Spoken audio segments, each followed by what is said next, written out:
একেবারে শতভাগ নিশ্চিত যে তুলসী গ্যাওয়ার্ডের সঙ্গে অফ স্ক্রিনে বা সাইড লাইনে গোপন বৈঠক হয়েছে এবং তুলসী গ্যাওয়ার্ড নরেন্দ্র মোদীর অনুরোধে অজিত দোভালকে নিয়ে শেখ হাসিনাকে বাংলার জমিনে আবার ক্ষমতায় বসানোর জন্য যে কুটচালগুলো দরকার সেগুলো তিনি দেবেন।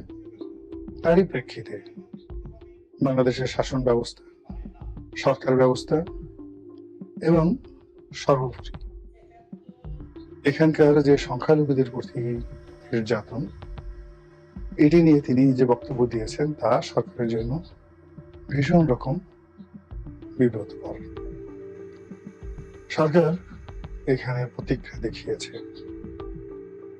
সরকারের বিভিন্ন কর্তা ব্যক্তি নানাভাবে কথা বলেছে।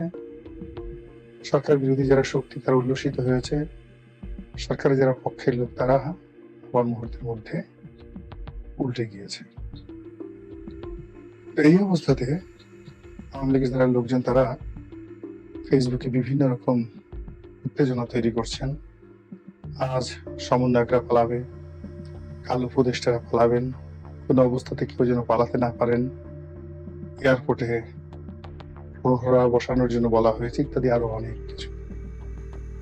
এবং ঠিক সেই মুহূর্তে মার্কিন পররাষ্ট্র দপ্তরের একটা যে প্রেস ব্রিফিং, সেই প্রেস ব্রিফিং এ যে সকল বক্তব্য উঠে এসেছে তাতে স্পষ্টতই ইউনূস সরকারের পক্ষে সব কথাগুলো এসেছে।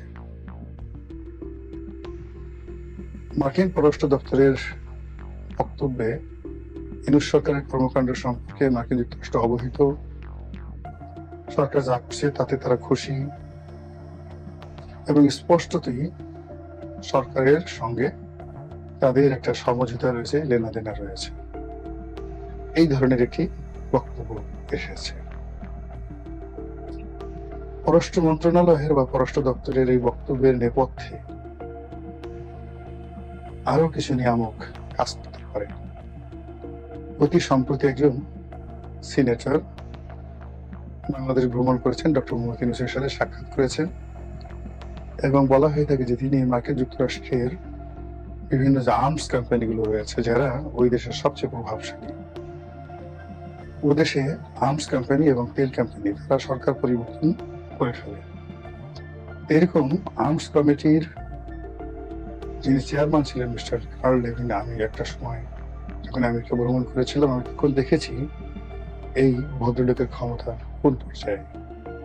এরকম একজন সিনেটর এসে ডক্টর মোহাম্মদ ইউনূসের সঙ্গে বৈঠক করেছেন এবং খুবই হৃদ্যতাপূর্ণ বৈঠক, এবং তার সেই বৈঠকের পরপরই মার্কিন পররাষ্ট্র দপ্তর থেকে যে বিবৃতি দেওয়া হয়েছে এটি বিস্ময়কর এবং এর দ্বারা প্রমাণিত হয় যে আমেরিকার আসলে কোনো জাত নেই।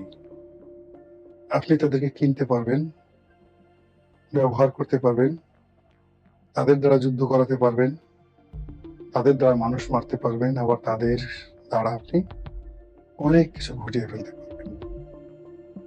এমনিতে ডক্টর মোহাম্মদ ইউনূসের অনেক লবিস্ট গ্রুপ রয়েছে, বিশেষ করে ডেমোক্রেটিক মহলে।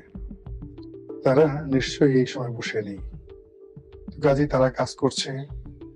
ইলন মাস্ক যদি ব্যবসায়ের জন্য উদ্বিগ্ন হন, বাংলাদেশে স্পেসএক্সের বা স্টারলিংকের কার্যক্রম তারা চালাতে চান, তার সঙ্গে সঙ্গে যদি তেল এবং গ্যাস আমেরিকার কোম্পানিগুলো বিক্রি করতে চান, তাহলে শেখ হাসিনার চাইতে, তারেক রহমানের চাইতে ডক্টর মোহাম্মদ ইউনূস ব্যবসা বাণিজ্যের ক্ষেত্রে অনেক সমঝোতার। কাজেই আগামী দিনগুলোতে যদি ডক্টর মোহাম্মদ ইউনূস ক্ষমতায় টিকে থাকেন, তাহলে আমরা এরকম পরিবর্তিত বাংলাদেশ দেখব যে বাংলাদেশের জন্য পুরো আমেরিকান প্রশাসন, আমেরিকান রাজনীতি পরিপূর্ণভাবে দুই ভাগ হয়ে গেছে।